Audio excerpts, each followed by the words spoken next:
Hello বন্ধুরা, আজকে আমরা রান্না করে দেখাবো আলু দিয়ে, সিম দিয়ে আর টমেটো দিয়ে রান্না করব নিরামিষ। কিভাবে রান্না করছি দেখতে থাকুন। প্রথমে আমি কড়াই বসিয়ে দিলাম। কড়াইয়ের মধ্যে তেল দিয়ে দিব, সবজি দিয়ে দিব, লবণ দিব, হলুদ দিলাম, এখানে দিয়ে দিব কাঁচা লঙ্কা ফাটানো ফাটানো দিয়ে সুন্দর করে সবজিটাকে আমি কষিয়ে নিব।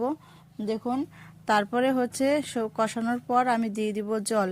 জল দিয়ে সুন্দর করে নেড়ে চেড়ে নিচ্ছি। এই দেখুন, ফুটিয়েও নিব।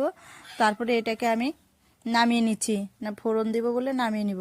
নামিয়ে নেওয়ার পরে কড়াইটা আবার পরিষ্কার করে নিয়েছি। এখানে তেল দিয়ে দিব, তেলের মধ্যে দিয়ে দিব পাঁচ ফোড়ন আর শুকনো লঙ্কা, তেজপাতা দিয়ে এখানে ধনে পাতা দিয়ে দিব।